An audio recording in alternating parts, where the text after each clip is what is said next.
Assalamualaikum warahmatullahi wabarakatuh. Salam FG. Berjumpa lagi bersama Kak Farhan di channel Fantastic Genius, channel yang membahas materi matematika, fisika, kimia, SMP dan SMA.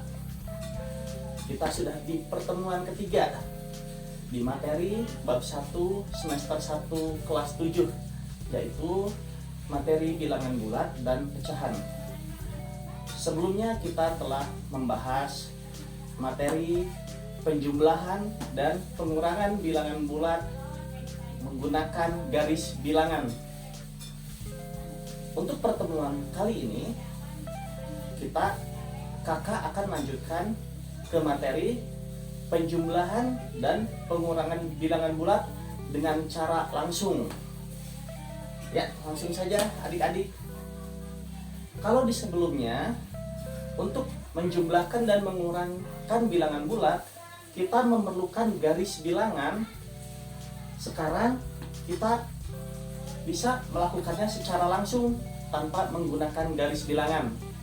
Cara ini akan lebih efisien adik-adik, akan menghemat waktu dan ya lebih cepat gitu ya. Karena dengan cara langsung adik-adik tidak perlu lagi menggambar garis bilangan.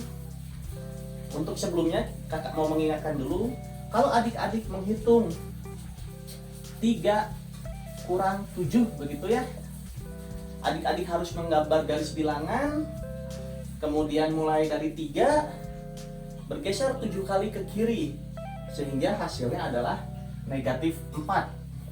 Begitu. Di sini adik-adik harus menggambar garis bilangan terlebih dahulu. Tapi bagaimana kalau tanpa menggunakan garis bilangan? Kakak sudah tuliskan di sini, positif adalah uang, negatif adalah utang. Nah, kita menggunakan metode uang dan utang. Jadi, kita terapkan di operasi 3 kurang 7 ini, maksudnya bagaimana gitu ya. 3 di sini positif, 7 di sini negatif. Nah, mungkin adik-adik bingung di sini. Ini kan kurang, kenapa negatif? Jadi, tanda kurang itu kita anggap sebagai tanda negatif. Ya. Kakak ulang. 3 di sini positif, 7 di sini negatif. Jadi, ini adalah uang, ini adalah hutang.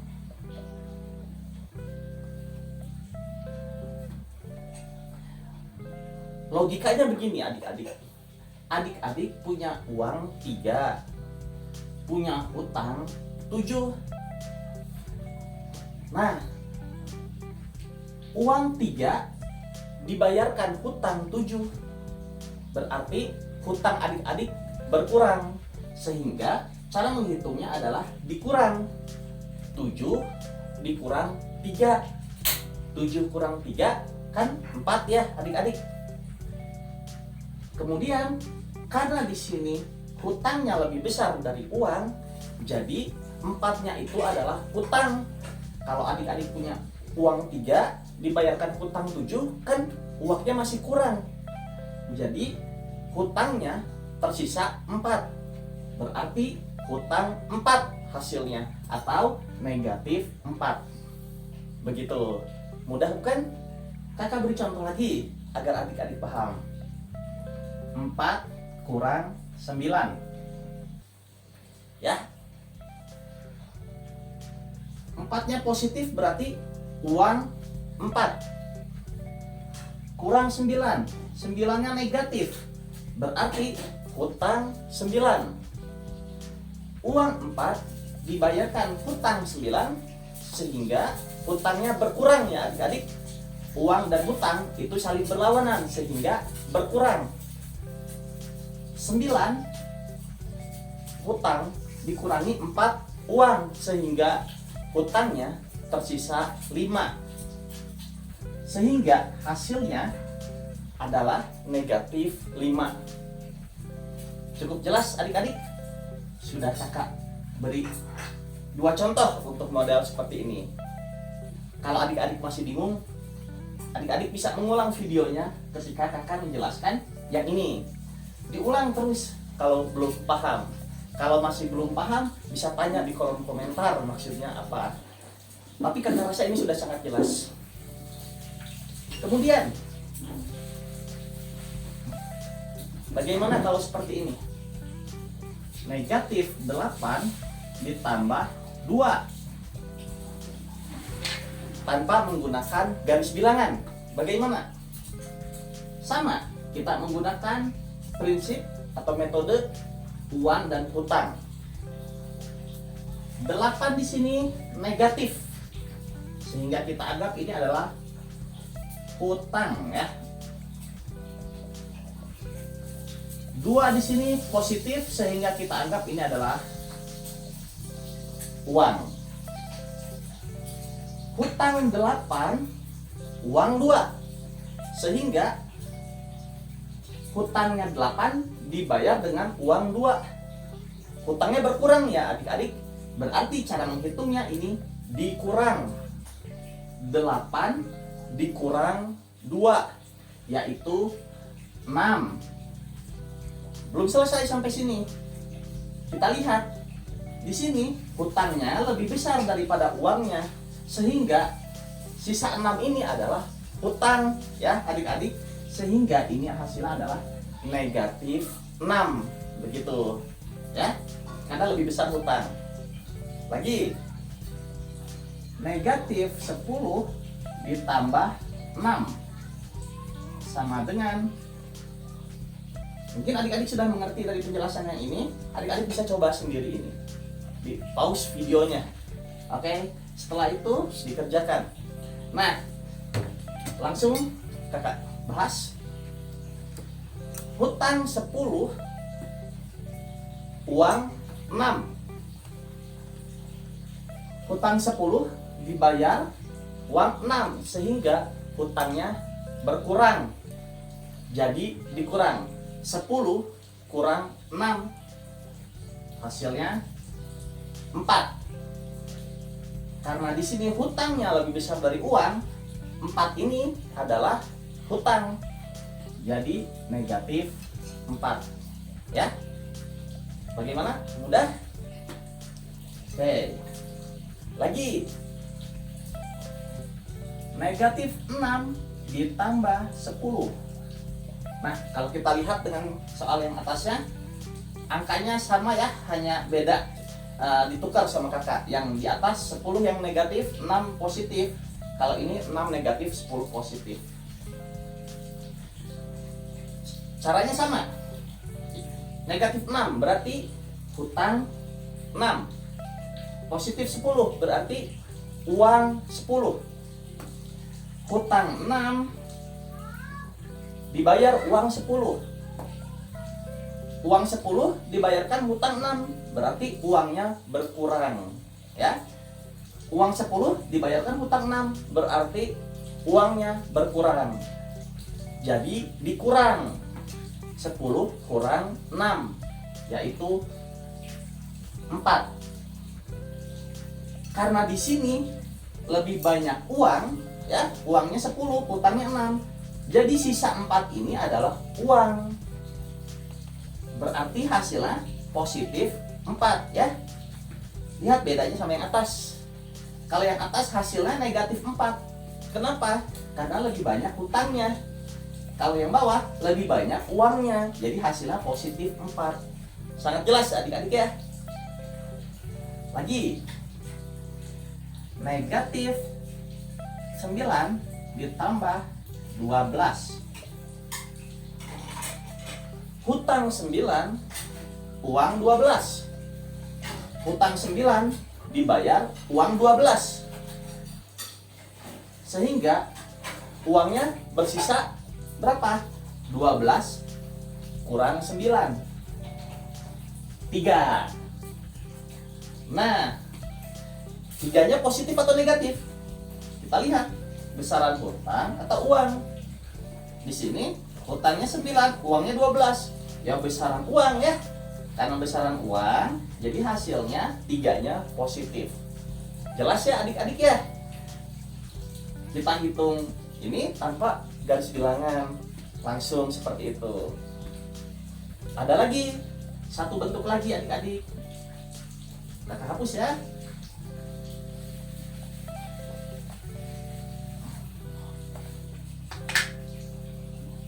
Negatif 5 dikurang 2. Nah, ini bagaimana nih logikanya nih? Sama aja. Negatif 5 di sini adalah hutang. Negatif 2, ya ingat kurang 2 itu dianggapnya negatif 2 ya. Juga adalah hutang. Jadi ini logikanya, hutang ditambah hutang lagi gitu ya. Hutang 5, hutang lagi 2 gitu. Ya. Hutang 5, hutang lagi 2. Berarti hutangnya semakin besar. Berarti bertambah hutangnya. Jadi ditambah 5 tambah 2, 7. Karena ini hutang, ya, hutang 5, hutang lagi 2. Berarti hutangnya jadi 7 atau negatif 7. Ya, logikanya mudah kan? Hutang 5, hutang lagi 2, jadi hutangnya 7. Berarti negatif 5 kurang 2, jadinya negatif 7 gitu. Lagi ya. Negatif 8 kurang negatif 7. Negatif 8 dikurang 7. Hutang 8, hutang lagi 7. Hutangnya bertambah. Jadi berapa? Jadi 15 hutangnya. 8 tambah 7 kan 15 ya. Jadi hutang 15, berarti negatif 15. Lagi, kalau kakak balik, negatif 7 kurang 8.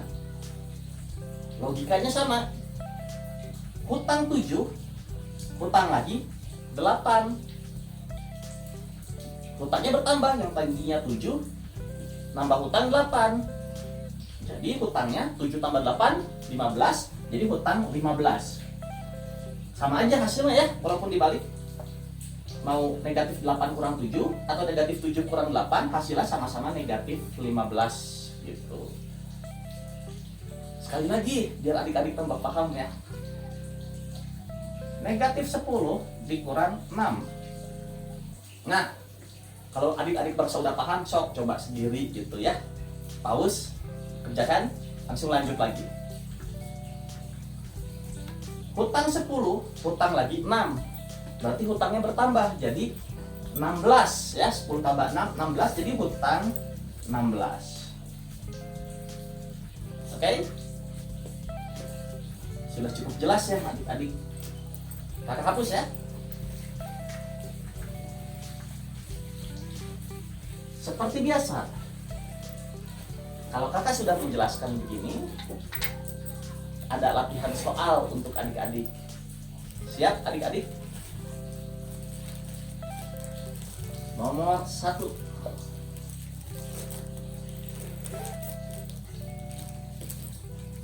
Enam ditambah 4. Wah, ini mah mudah ya. Nomor 2. 6 dikurang 4. Nomor 3. 4 dikurang 6. Nomor 4. Negatif 6 ditambah 4. Nomor 5. Negatif 4 ditambah 6. Nomor 6. Negatif 6 dikurang 4. Ada 6 soal nih adik-adik. Adik-adik coba kerjakan sendiri dulu. Di pause videonya. Setelah itu bandingkan dengan hasil kakak. Oke, kalau betul semua berarti adik-adik sudah paham. Nah, kita lanjutkan pembahasannya. 6 ditambah 4. Ini sih mudah, pertambahan biasa ya adik-adik. 6 tambah 4 gitu. Tapi kalau kita mau menggunakan prinsip utang dan uang ya, 6 ini positif, 4-nya positif, punya uang 6, punya uang lagi 4. Uang sama uang, uangnya bertambah, jadi uangnya 10. Tapi untuk nomor 1 ini ya nggak usah pakai uang hutang lah, langsung aja 6 tambah 4 10 seperti biasa gitu. Nomor 2, 6 kurang 4. Uang 6, hutang 4 gitu kan ya. Tapi ini juga seperti biasa aja, 6 kurang 4 ya, biasa. 6 kurang 4 berapa sih? Biasa. Tapi kalau mau pakai uang hutang bisa. Uang 6, hutang 4. Uang 6 dibayarkan, hutang 4. Uangnya tinggal 2. Gitu. Nomor 3. Nah, kita lihat ini angkanya sama ya, 6 dan 4 semua. Cuma beda posisi aja, sama beda tanda. Nanti adik-adik bisa ambil kesimpulannya. 4 kurang 6. Uang 4, hutang 6. Uang 4 dibayarkan hutang 6. Karena di sini besaran hutang, karena uangnya cuma 4, hutangnya 6, hutangnya berkurang, tinggal 2. Jadi tinggal hutang 2. Ya. Nomor 4. Negatif 6 ditambah 4. Hutang 6, uang 4. Hutang 6 dibayarkan dengan uang 4. Yang tersisa hutang atau uang? Ya, hutang, karena hutangnya lebih besar. Tersisa berapa hutangnya? Hutang 6 dibayar uang 4, jadi hutangnya berkurang. Kita kurangi, 6 kurang 4, yaitu 2. Jadi hutangnya tersisa 2. Nomor 5. Negatif 4 ditambah 6. Hutang 4, uang 6. Hutang 4 dibayarkan dengan uang 6. Yang tersisa hutang atau uang? Ya, uang, karena uangnya lebih banyak. Uang 6 dibayarkan hutang 4. Uangnya tersisa berapa? Tinggal dikurang, 6 kurang 4, yaitu 2. Nomor 6. Negatif 6 dikurang 4. Hutang 6, hutang lagi 4 ya, kalau kayak gini. Hutang 6, hutang lagi 4. Hutangnya jadi semakin besar. Jadi berapa hutangnya? Ya, ditambah 6 tambah 4, 10. Jadi hutang 10. Hasilnya negatif 10. Nah, adik-adik bisa ambil kesimpulan dari operasi penjumlahan dan pengurangan bilangan bulat dari 6 bentuk ini. Sebenarnya operasi penjumlahan dan pengurangan bilangan bulat itu hanya terdiri dari 6 bentuk ini aja. Adik-adik kuasai 6 bentuk ini, berarti adik-adik sudah menguasai operasi penjumlahan dan pengurangan bilangan bulat ya. Ada yang positif ditambah positif, ada yang positif dikurang positif. Yang nomor 3 juga positif dikurang positif, cuma beda hasil karena di nomor 2 positifnya lebih besar yang depan, kalau nomor 3 lebih besar yang belakang, jadinya hasilnya negatif begitu, dan seterusnya ya. Kalau perlu ini di screenshot oleh adik-adik dan dihafal. Jadi nanti adik-adik tidak perlu lagi menggunakan konsep uang dan hutang. Sudah tahu bentuk-bentuknya. Oh, kalau bentuk ini berarti hasilnya begini, caranya ditambah atau dikurang, hasilnya positif atau negatif gitu. Yang perlu adik-adik tentukan adalah caranya ditambah atau dikurang, hasilnya positif atau negatif begitu. Seperti nomor 4 contohnya. Nomor 4 ini untuk mendapatkan hasilnya dikurang, hasilnya negatif begitu. Kalau bentuk nomor 6 itu untuk mendapatkan hasilnya ditambah dan hasilnya negatif begitu ya. Kakak hapus. Kemudian bagaimana kalau soalnya seperti ini adik-adik? Negatif 8 ditambah 8. Nah, boleh dicoba dulu adik-adik, siapa tahu sudah bisa ya. ini hutang 8, uang 8. Lah hutang sama uangnya sama banyak. Logikanya bagaimana? Adik-adik punya hutang 8 dibayar uang 8. Hutangnya lunas, uangnya habis, gitu kan ya? Berarti ini saling menghabiskan. Jadi hasil akhirnya ya uangnya tidak bersisa atau nol. Ya, kalau seperti ini hasilnya nol. Ya, begitu adik-adik. Untuk video ketiga ini di bab 1 semester 1 kelas 7 sampai sini pembahasannya. Jangan lupa like, komen, dan subscribe untuk mendukung channel Fantastic Genius ini dan nyalakan tanda lonceng. Dan terus ikuti materinya ya. Ini kakak susun berurutan dari kelas 7 semester 1 sampai nanti kelas 12 SMA semester akhir. Kalau adik-adik mengikutinya secara berurutan lebih enak gitu ya mengikutinya. Dan untuk anak adik-adik yang masih SD juga bisa, karena bilangan bulat ini juga sudah ada dari SD. Ini kakak sudah jelaskannya dari yang mudahnya. Seperti pelajaran ini sebenarnya pelajaran SD gitu. Di SMP diulang lagi, cuma dengan tingkatan yang lebih tinggi. Ya, segitu dulu. Wassalamualaikum warahmatullahi wabarakatuh. Salam FG.